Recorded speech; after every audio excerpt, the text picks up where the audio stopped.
We solve this system, right? Going through the process by hand using row operations to get this augmented matrix into row echelon form.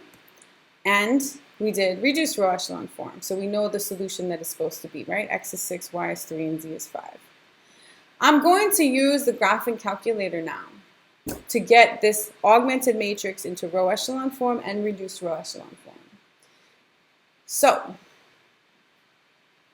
here is my calculator. I want to input a matrix. Now, what are the dimensions of the matrix? It has 3 rows and 4 columns, so it's a 3 by 4 matrix. All right, well, where's my matrix stuff? You see this x to the negative 1 matrix stuff is on top of there. So it's in blue, or whatever color your calculator's in. So I'm going to press second and then press that button. Now, you'll see names. These are different matrices I can have. Math is stuff that you're going to do edit. We want to go to edit because we want to input the matrix. You could choose wherever you want to input because you could obviously input more than one matrix. I'm going to put it into the first one, matrix A. So enter. I need to tell my calculator what kind of matrix it is. What are the dimensions? So we said that it had 3 rows and 4 columns. So it's a 3 by 4. So 3, enter, 4. 3 by 4 matrix. Now, if you have a TI-83, it doesn't look this pretty, but you'll still see 3 rows and 4 columns. Now I need to input the elements into my matrix. So I'm going to go across the top. 3, 1, 2, 31. So 3, enter, 1, enter, 2, enter, 31, enter. Going across row 2, 1, 1, 2, 19. 1, enter, 1, enter, 2, enter, 19, enter. I'm inputting my matrix. Row 3 across, 1, 3, 2, 25.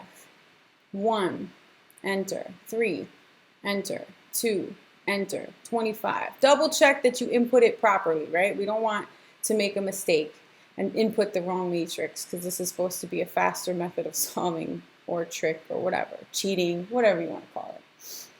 So now my matrix is in my calculator and it's in matrix A. It's a 3 by 4 matrix and this is what it is. Go back to my home screen. So second mode. Just have a nice clear screen because you don't want any crazy stuff on it.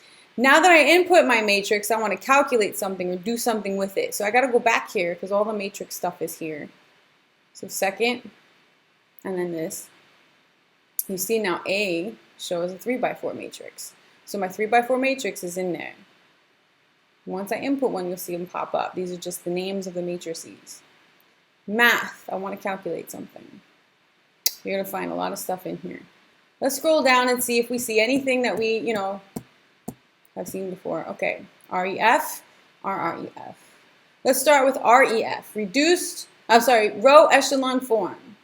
So let's press enter. So my calculator is saying I want row echelon form of something. What goes here? I have to tell it which matrix I want it to do row echelon form for. So I got to go back up here, back into matrix. Second, matrix, and pull up matrix A. So under names, that's where I pull up the matrix that I want. So enter. So now it says, close parentheses, I want row echelon form of matrix A. Enter.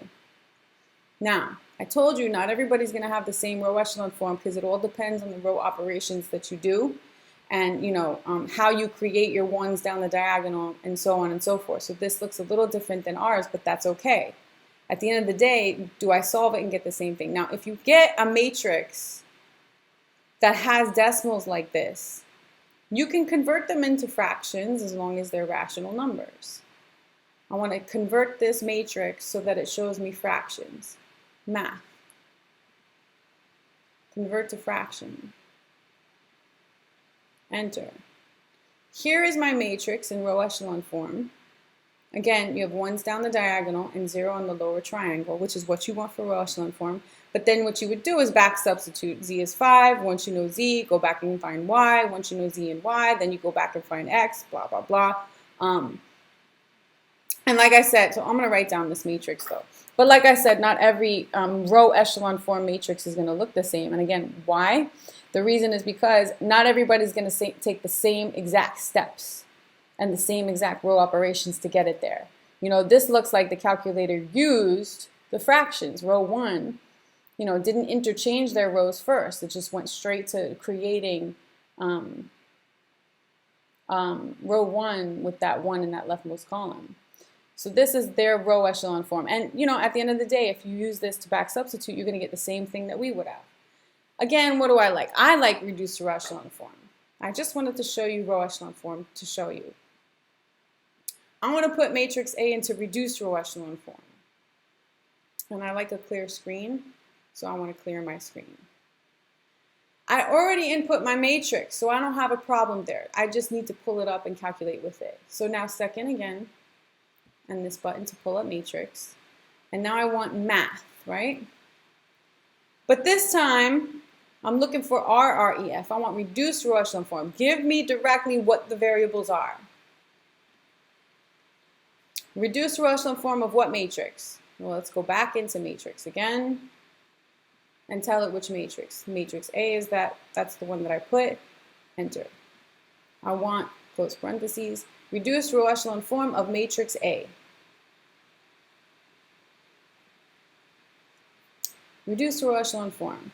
1's down the diagonal, 0's in the upper triangle, 0's in the lower. So now I can say, well, x is 6, y is 3, z is 5, and I'm done. Right? 1, 0, 0, 6, 0, 1, 0, 3, 0, 0, 1, 5, and I'm done. And that was a crooked thing, but there. Reduced row echelon form. And now I can, I have my solution and I'm done. 0, 1. So I can say from here, x is 6, y is 3, z is 5.